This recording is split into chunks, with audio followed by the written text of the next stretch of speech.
نہیں، اسپین کے ڈیوسٹون نے نہیں بلکہ ترکی کی سبانجی یونیورسٹی نے ہمیں سلیکٹ کیا ہے، اور اب ہم ایک سیمسٹر پڑھنے 5 ماہ کے لیے استنبول جا رہے ہیں۔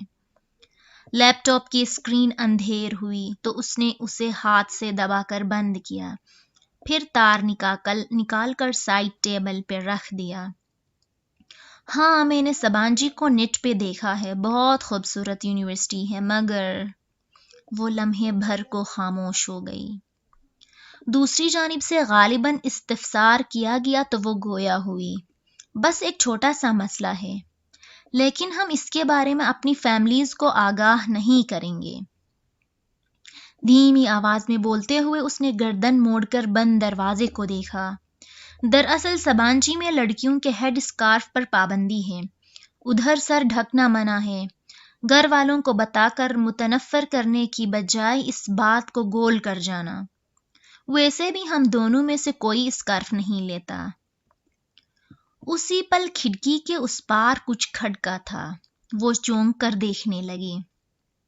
قد آدم کھڑکیوں کے آگے بھاری پردے گرے تھے، البتہ پیچھے جالیاں کھلی تھیں، شاید اس کا وہم تھا۔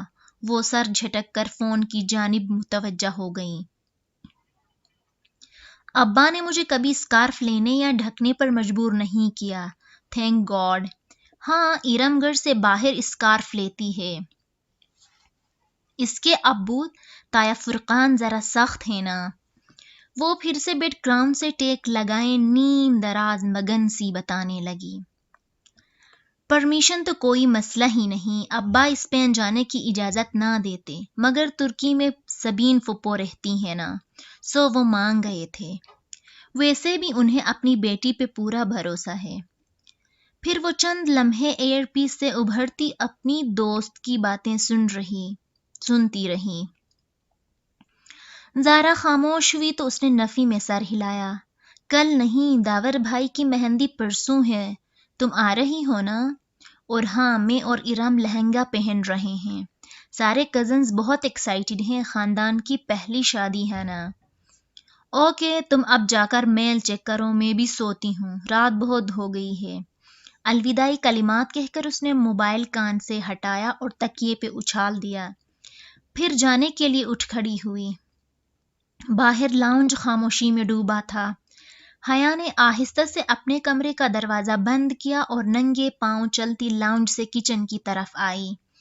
سیاہ لمبی قمیص اور سیاہ کھلے ٹراؤزر میں اس کا قد مزید دراز لگ رہا تھا۔ کچن میں اندھیرا پھیلا تھا۔ وہ دروازے کے قریب رکی اور ہاتھ سے دیوار پہ سوئچ بورڈ ٹٹولا۔ بٹن دبنے کی آواز آئی اور ساری بتیاں جل اٹھیں۔ اس نے آگے بڑھ کر فریج کا دروازہ کھولا اور پانی کی بوتل نکالنے کو جھکی۔ جھکنے سے ریشمی بال کندھوں سے پھسل کر سامنے کو آ گرے۔ حیا نے نزاکت سے انگلی سے ان کو پیچھے ہٹایا اور بوتل نکال کر سیدھی ہوئی۔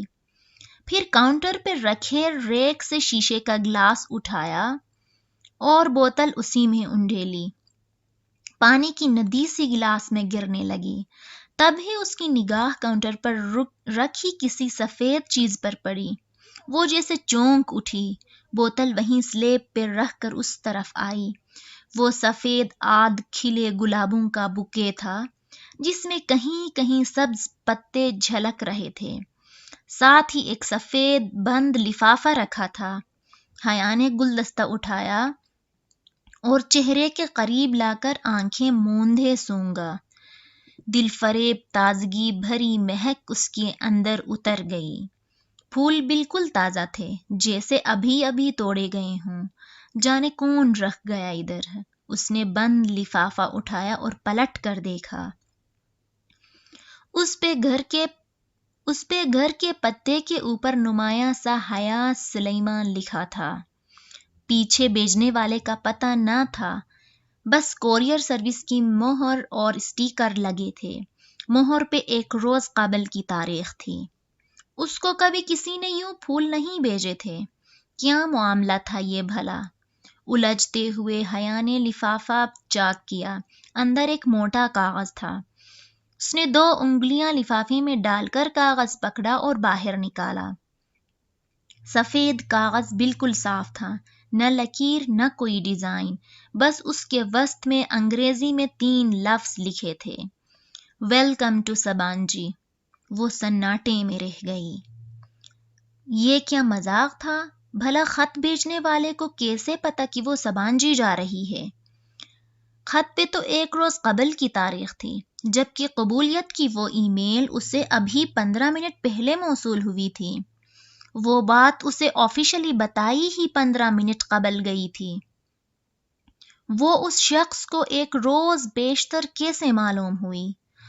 اگر زارا کو اس نے خود ابھی نہ بتایا ہوتا تو وہ سمجھتی کہ یہ اس کی حرکت ہے، اور یہ خط سبانجی یونیورسٹی کی طرف سے بھی نہیں آ سکتا تھا، کیونکہ اس پہ ایک قومی سطح کی کوریئر کمپنی کی مہر لگی تھی۔ پھر کس نے بھیجا اسے یہ؟